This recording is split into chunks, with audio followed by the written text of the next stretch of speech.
Le CAP IFCA, c'est un diplôme de niveau 5 où on va former des installateurs en froid et en conditionnement d'air.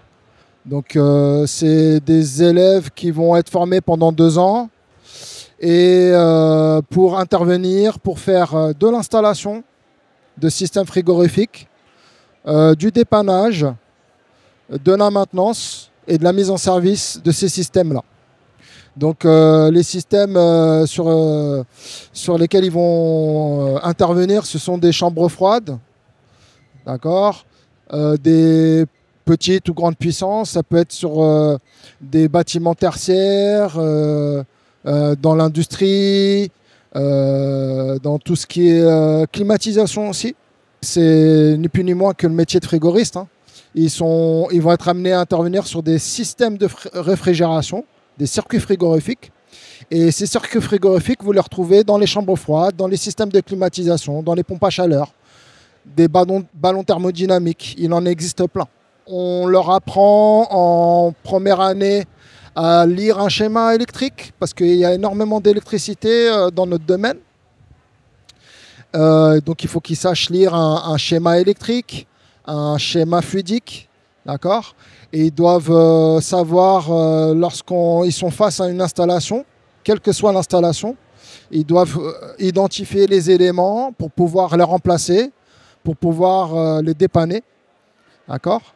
Donc on leur donne des fiches de procédures à respecter.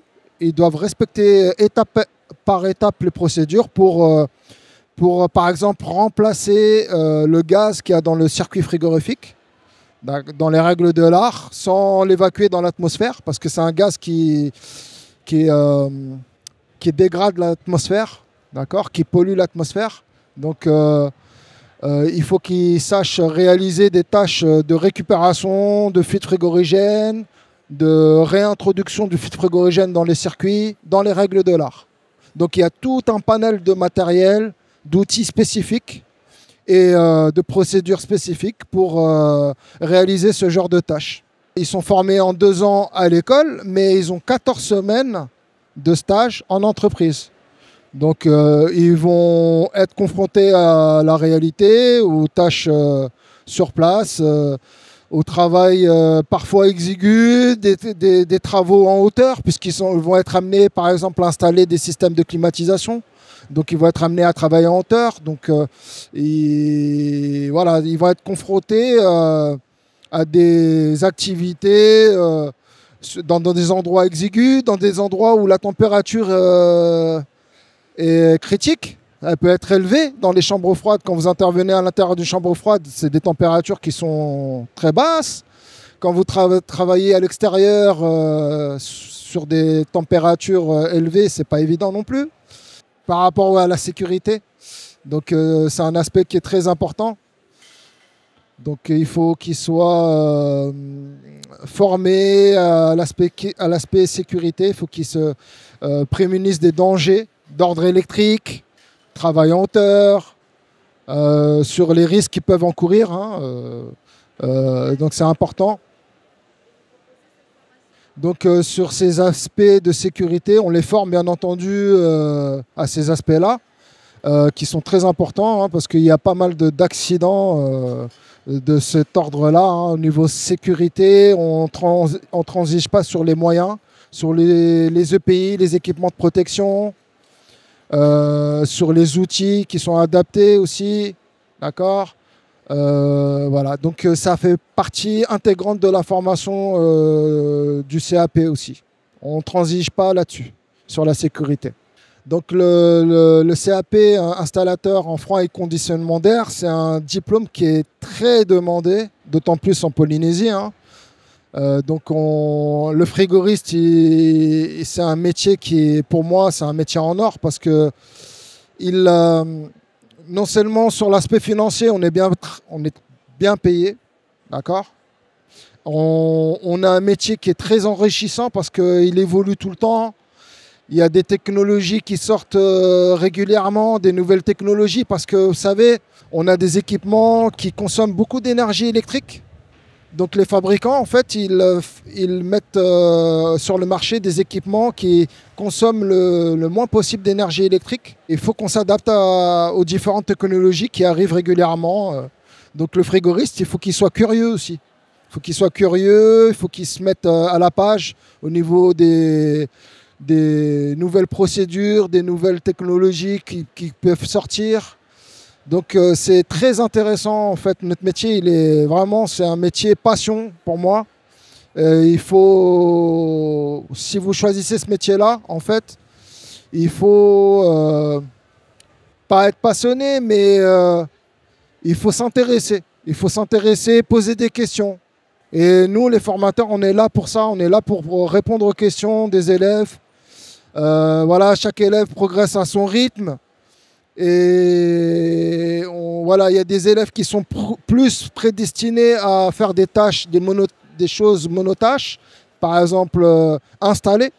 Voilà, c'est des tâches que les élèves aiment bien réaliser, l'installation.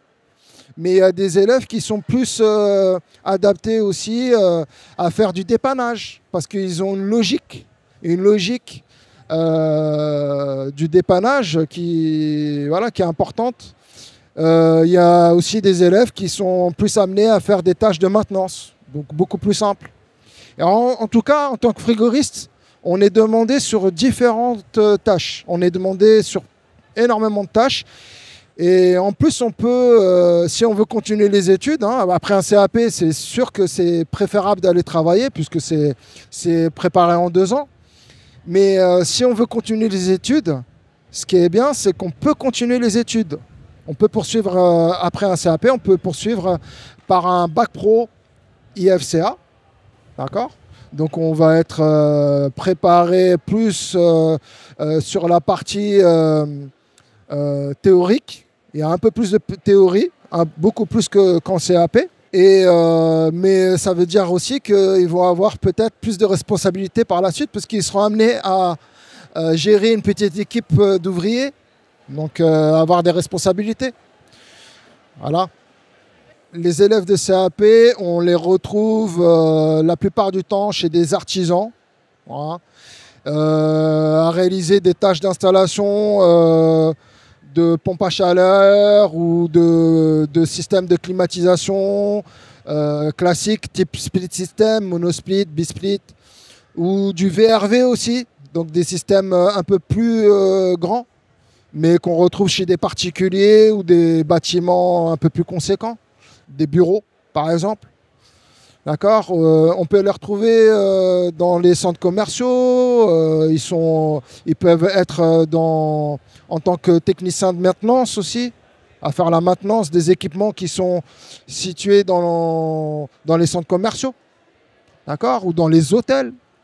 Donc ils sont présents à tout moment dans ces bâtiments pour, au cas où il y a une panne, intervenir pour faire la réparation ou dépanner, ou faire des maintenances aussi préventives. Pour pas que l'installation tombe en panne, à l'avenir, on va réaliser régulièrement des vérifications, des tâches de maintenance dans ce genre d'équipement. Au lycée Hatima de Mahina, on accueille une quinzaine d'élèves en CAP IFCA. On peut accueillir des élèves du CJA ou du CETAD aussi. Et ils viennent principalement de collèges, nos élèves. Donc je vous encourage à venir au lycée Mahina, puisque c'est le seul lycée à Tahiti qui fait cette formation de CAP IFCA.